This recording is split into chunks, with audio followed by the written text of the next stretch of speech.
હાલો મિત્રો, આવી રીતે પાસ્તા આપણે છાલીઓ ભરી ભરીને ખાઈએ ને તો પણ ન ધરાઈએ એવા સરસ આ પાસ્તા બન્યા છે. તો આવી રીતે આપણે એકવાર આ પાસ્તા જરૂરથી બનાવજો અને બાળકોને લંચ બોક્સમાં પણ જરૂરથી આપજો. અને ઉપરથી આપણે તેમાં લીંબુ નાખીએ. લીંબુનો ખાટો મીઠો ચટાકેદાર સ્વાદ પણ બધાને બહુ જ સરસ લાગે છે. તો જો છે ને આપણા પાસ્તા કેવા સરસ છે. બનાવવાનું શરૂ કરીએ. તો આમાં વેજીટેબલથી ભરપૂર અને ઉપરથી લીંબુનો ટેસ્ટ ખાટો મીઠો. અને જો આવા પાસ્તા કોક એક વખત આપને આપી દે ને, બનાવી દે ને, તમને ખાઈ લઈએ ને તો બહુ સરસ ટેસ્ટી લાગે અને બહુ સરસ જ ખાવાની મજા આવે. અને ઉપરથી આપણે આવી રીતે સેવ. તો ચાલો આવી રીતે પાસ્તા બનાવવાનું શરૂ કરીએ.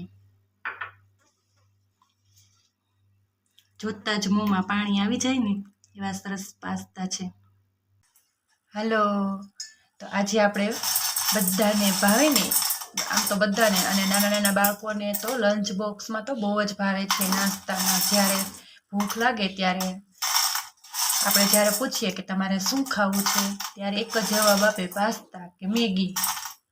તો અહીં આપણે આજે એવી રીતે પાસ્તા બનાવવાના છીએ કે બધાને બહુ જ ભાવશે અને જોશો ને તો મોંમાં પાણી જ આવી જશે. એવા સરસ આપણે પંજાબી રીતે પાસ્તા બનાવવાના છીએ. તો જો મેં આટલા 100 થી 150 ગ્રામ જેટલા પાસ્તા લઈ લીધા છે. 150 ગ્રામ તો નહીં હોય, આટલા પાસ્તા મેં લઈ લીધા છે. એને આપણે બાફી લઈશું. તેના માટે આપણે પાણી ગરમ કરવા મૂકી દીધું છે. આપણું પાણી ગરમ થાય ત્યાં આપણે આ બધી વસ્તુ તેમાં નાખવા માટે સુધારી લઈશું. આપણે આવી લાંબી સ્લાઇડનું બધી વસ્તુ સુધારી લેવાનું છે. મેં આટલી કોબી લઈ લીધી છે, એક લસણનો ગાંઠિયો લઈ લીધો છે, તેની આપણે કળીયું છે ને એ કટિંગ કરીને વઘાર કરવાના છીએ. આ ટમેટું છે ને તેની પણ આપણે લાંબી લાંબી સ્લાઇડ કરી લઈશું. એક બટેકું લઈ લીધું છે, તેની પણ આપણે લાંબી લાંબી સ્લાઇડ કરી લઈશું. અને આ એક કાંદો લઈ લીધો છે, તેની પણ આપણે સ્લાઇડ કરી લઈશું. અને આ અત્યારે મારી પાસે કેપ્સિકમ મરચું નથી, એટલે મેં આ રીતે મરચું લઈ લીધું છે, તેની પણ આપણે લાંબી સ્લાઇડ કરીને જ કાપી લેવાના છીએ. અને આદુની આપણે ખમણી લઈશું અને ધાણાને આપણે કટિંગ કરી લઈશું ગાર્નિશિંગ માટે. તો આપણે બધું એવી રીતના લાંબી લાંબી સ્લાઇડમાં કટિંગ કરી લઈએ. જો આવી રીતે પાસ્તા નાખી દીધા છે અને ચપટી મીઠું પણ એમાં નાખી દીધું છે. આપણા પાસ્તામાં મીઠું પણ સરસ રીતે મિક્સ થઈ જાય અને પાસ્તામાં ભળી જાય. તો આ આપણા પાસ્તા ચડે ત્યાં સુધી આપણે બધું જ શાકભાજીને કટિંગ કરી લઈએ. જો આવી રીતે આપણા પાસ્તા બફાઈ ગયા છે. તો હવે આપણે ગરણાની મદદથી તેને કાઢી લઈશું અને એમાં ગાળી લઈશું.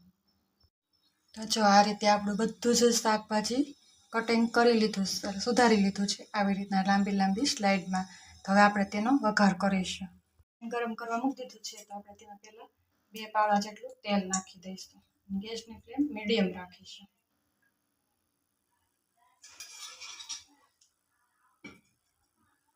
ચેક કરવા માટે આપણે ખાલી એમાં ચપટી જીરું નાખીશું.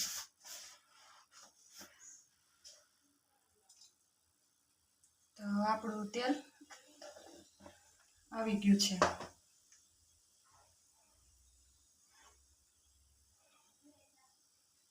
તો સૌથી પહેલાં આપણે છે ને જે આપણે લસણની આવડી લાંબી સ્લાઇડ કરી લીધી છે ને તે નાખી દઈશું. અને હા મિત્રો, આ પાસ્તા છે ને ખાવામાં બહુ જ ટેસ્ટી અને સરસ લાગે છે. તો આવી રીતે એકવાર તમે પાસ્તા ઘરે જરૂરથી બનાવજો, તો તમે બહારના પણ પાસ્તા ભૂલી જશો એવા સરસ આ પાસ્તા થાય છે. અને જો આ વિડીયો અંત સુધી જરૂરથી જોજો. અને આ વિડીયો જો તમને ગમ્યો હોય કે ગમે તો અમારે આ ચેનલને લાઈક કરજો, શેર કરજો અને સબસ્ક્રાઈબ કરજો. અને આ પાસ્તા બહુ જ બધાને બહુ જ ભાવે છે. નાના બાળકોથી માંડીને કે બધા સુધી. કેમ કે આપણે ઘરે જ બધી વસ્તુમાંથી બનાવ્યા હોય એટલે. એટલે આપણે આ લસણ નાખી દઈશું. લસણ એકદમ સતળાઈ જાય એટલે આપણા કાંદાની જે સ્લાઇડ કરી છે તે નાખી દઈશું. લસણ સેજ બતાશ પડતું થઈ જશે તો આપણે આ કાંદાની સ્લાઇડ નાખી દઈશું. તો હવે આપણે કાંદા નાખી દઈશું.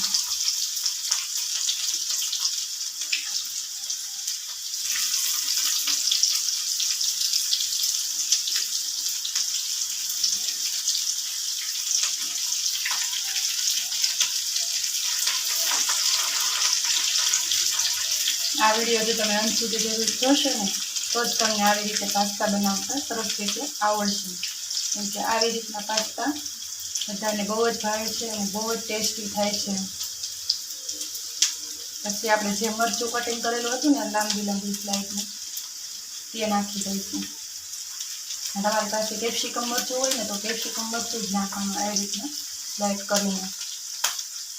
પછી હવે આપણે તેમાં ચોપ કરેલા ટામેટા નાખી દઈશું.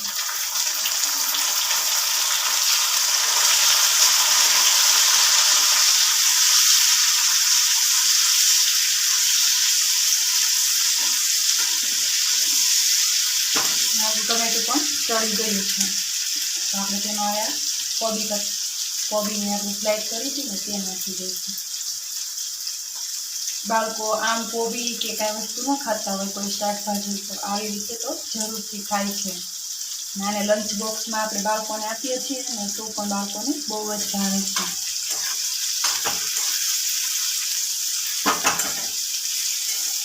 અને આ પાસ્તા તમને કેવા લાગ્યા તે કોમેન્ટમાં જરૂરથી બતાવજો.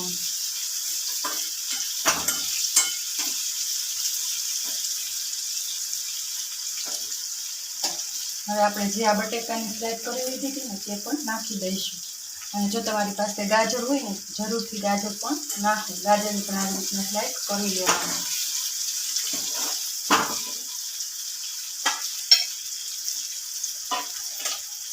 હવે જે આપણે લીમડાના પાન લીધેલા છે ને તે પણ આપણે તેમાં નાખી દઈશું.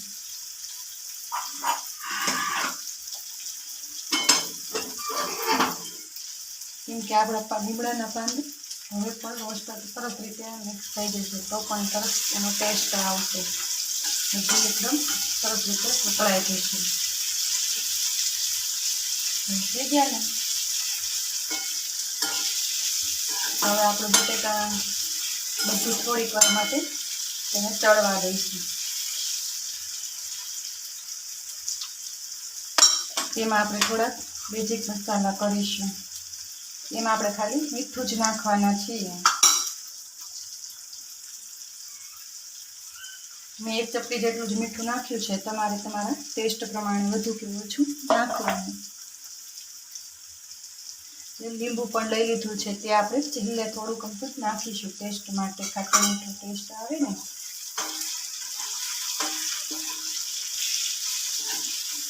જો આપણે ચેક કરી લેવાનું બટેકું ચડી ગયું છે કે નહીં.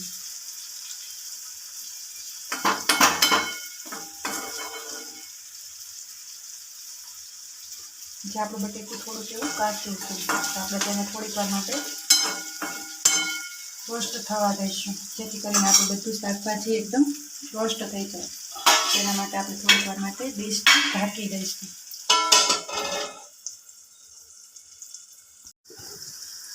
તો જો મિત્રો આપણું આ બધી જ વસ્તુ એકદમ સરસ રીતે સોફ્ટ થઈ ગયું છે અને સંતળાઈ ગયું છે. હવે આપણે તેમાં 1 ચમચી ભરીને મસાલો નાખીશું. પાસ્તા મસાલો.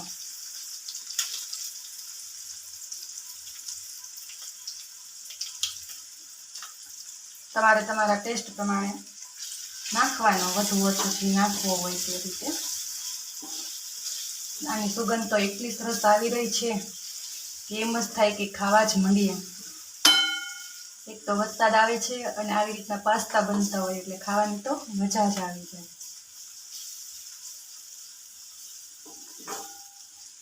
અને હવે આમાં તમારે લાલ મરચું પાવડર નાખવું હોય તો 1 અડધી ચમચી ભરીને નાખી દેવાની. તો કલર પણ સરસ આવે અને ટેસ્ટમાં પણ સરસ લાગે.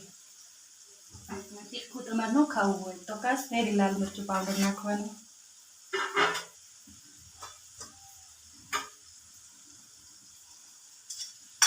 આપણે પાસ્તાનો મસાલો નાખ્યો છે એટલે આપણે બીજું એમાં કંઈ પણ નાખવાનું પણ નથી. આ રીતે લાલ મરચું પાવડર પણ નાખી દેવાનું. અને સેજ એવી આપણે હળદર નાખીશું, જેથી એનો કલર સરસ આવે.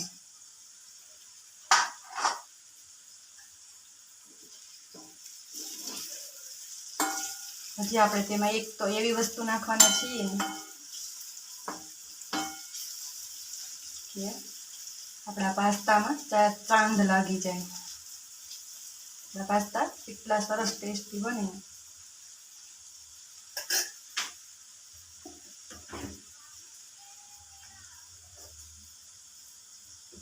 આપણે નાખવાના છીએ એવો ટમેટો કેચઅપ. આપણે તેમાં આવી રીતના 2 વાટકી ભરીને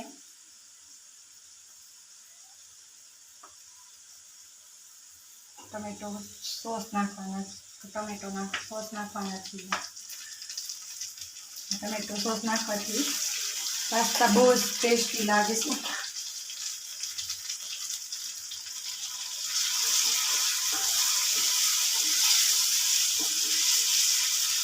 હવે આપણે તેમાં આપણા પાસ્તા નાખી દઈશું. આપણા પાસ્તામાં પણ એકદમ સરસ રીતે પાણી ઉતરી ગયું છે.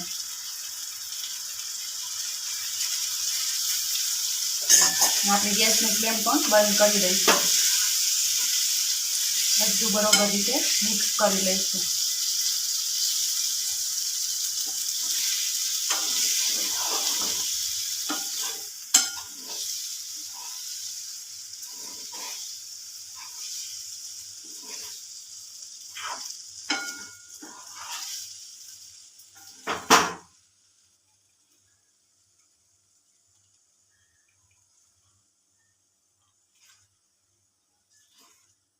હવે આપણે તેમાં જે ધાણા સમારેલા રાખ્યા હતા તે પણ નાખી દઈશું.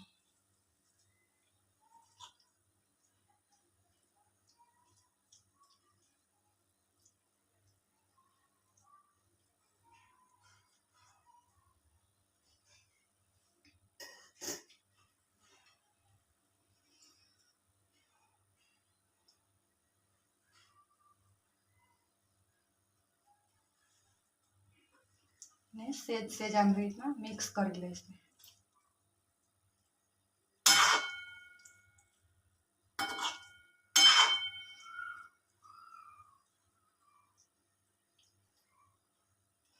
તો જો છે ને, જોતાં જ મોંમાં પાણી આવી જાય એવા સરસના પાસ્તા.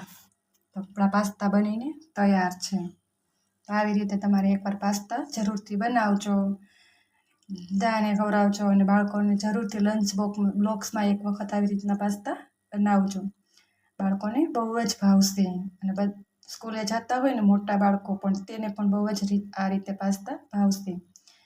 તો આવજો. જય શ્રી કૃષ્ણ, જય સીતારામ. આ વિડીયો જો તમને ગમ્યો હોય તો આ મારી ચેનલને લાઈક કરજો, શેર કરજો અને સબસ્ક્રાઈબ કરજો. કોમેન્ટમાં જરૂરથી જણાવજો કે આ પાસ્તા તમને કેવા લાગ્યા.